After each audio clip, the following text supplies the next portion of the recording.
So the final kit for April is the Ruffled White Ranunculus kit. We had this kit back in March in the same pot but in rose, whereas this time we brought it back into a lovely soft grey colour pot. It sold out so quick, and we had lots of messages from you guys asking if we were bringing it back for April. So considering it's still in season, we thought, why not, let's just bring one of the kits back. It's just a beautiful, sort of like lovely ruffled plant that just looks stunning in the home and garden, and you can bring it back in your garden for next year, and I will talk you through that in a moment. So in your kit you will have your ranunculus plant, your pot, your gravel, compost moss, your twigs, and I'm just going to talk you through step by step on how to pot it up. So if we add in our gravel first, the purpose of the gravel is just to make sure, just to make sure the plant's not sitting in water, because that will give it root rot and that will kill it. So overwatering is one of the sort of crucial kind of crunch points for a ranunculus. They don't like to be overwatered. They also don't like to dry out. So it's just making sure you find that balance in terms of looking after it. Okay, so give your ranunculus a good drink, and then add in on top of your compost, on top of your gravel, about an inch and a bit of compost. And then when your ranunculus arrives, it's worth noting, you might find that there are some sort of yellower tinged leaves. They can be taken off. They're usually the ones around the edge and around the base of the plant. They don't tend to like, the leaves don't tend to like touching the wet soil, so they're a bit fussy, so you can take them off. You will also find you will have probably one bloom that's out in full. That might only have sort of a couple of days left on it, because you will have probably about 3, 4, 5 buds, and then more will come. So you might find that that central bloom won't last that long, and you need to deadhead it after a couple of days. That's absolutely fine, because the reason is that we want to send it out to you so that there's something there to begin with. So you're not just planting a green, a plant of green leaves with some green buds. You've got your central flower. But if you need to cut it, you simply deadhead it. You follow the stem down all the way to the base. You get your secateurs or your sharp scissors and you cut it there, being careful obviously not to cut any of the surrounding stems. And that's it. That will then mean that the plant has energy to kind of start focusing on the other buds. So if you find that central focal flower is looking a bit, soft, that's normal. Just deadhead it, and then these will spring into bloom. Okay, so we've given it a drink. So take this out and simply place, just trying to see which way you'll be able to see the most flowers. I'll pop it that way. Place it on top of the compost, and then just holding the sort of leaves back, we're just going to add in more compost around the edges of your plant.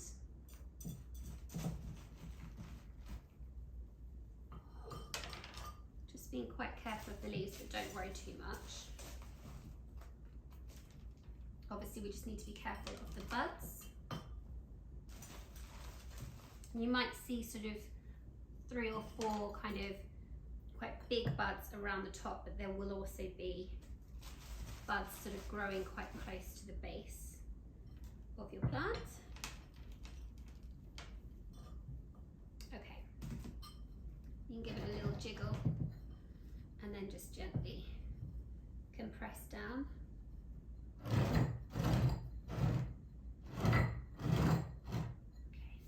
So now we can add in our moss on top of the compost. So you've got 3 different types of moss. You've got your flat moss, which is the kind of woodlandy one with lots of kind of pine needles, and you might have the odd cone in there. Then you've got your bun moss, which is the chunkier one, and then your sphagnum moss, which is the 2-toned kind of dry sort of textured moss. You will have more of the flat moss because it's much easier to use in these kits, so we've put more of that in for you, And then with regards to the other two mosses, they're just kind of there just to add a little touch. So I'm just going to add in a tiny bit of sphagnum just in the gaps, just to add a sort of different tone to the other moss. And then with the bun moss, I'm just going to take off that root structure, which is the brown bit at the back, leaving just sort of the green, and then I'm going to place that on top of the compost. Okay, and now we can add in our twigs. So the birch twigs are dried, so they don't need to be in the compost, they don't need the water supply. But you can snap them off with your hands, or you can use secateurs to cut them down.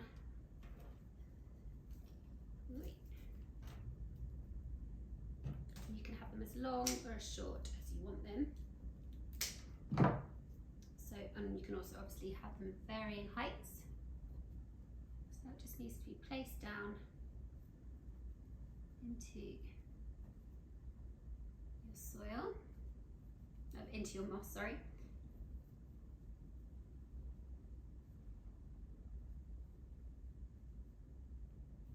In terms of looking after your ranunculus, they like to be placed in a really nice sunny spot. So a windowsill is probably your best bet, or a sunny breakfast table. They like to be kept damp. They don't like to dry out, but they also don't like to be waterlogged, which is why we give you really kind of well drained sort of compost. So lots of horticultural grit in there. So that any water that goes into your saucer needs to be tipped out. So yeah, really good sunlight, nice sunny spot, keep damp, not dry, don't let them dry out, but don't overwater. Take away any leaves that go yellow. It's purely because they just don't really like sitting near the water, the damp soil for some reason. Or it might just be that they've not got enough sunlight if they're sort of in amongst all the other sort of dense foliage.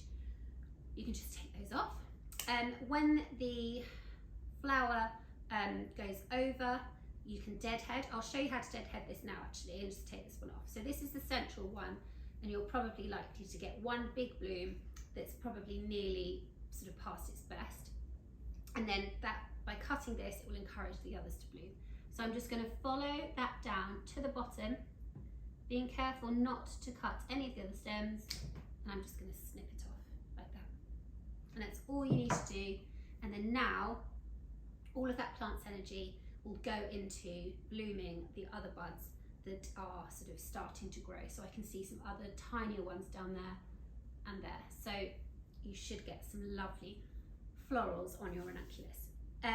If you want to now, you can put it out in the garden if you want to. If you want to put this pot on a garden table, that's absolutely fine. It will do really well outside, of course. Inside you'll probably get 3 weeks out of it, maybe 4 weeks. I've had mine in the studio for about 6 weeks. I've literally chucked it a couple of days ago. It's quite cool in here, so I'd say we're probably kind of pushing, maybe looking at the thermostat, 16 degrees, 17 degrees, whereas in your homes you're probably more likely to be around the 18, 19 mark.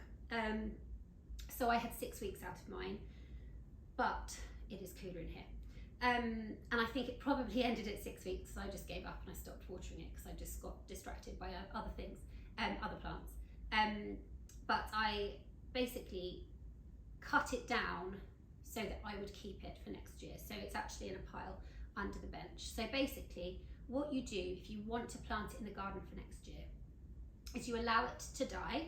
So you stop watering it, you allow it to die, and then once everything's gone yellow or brown, all the leaves have gone yellow and brown, and you've cut off the dead flowers, you can then sort of take the bulb out of the compost, dust it off, cut all of the brown and yellow leaves off, and then take that bulb, pop it in the paper bag that one of either the moss, gravel or compost came in, and store it somewhere cool and dark and dry for the winter.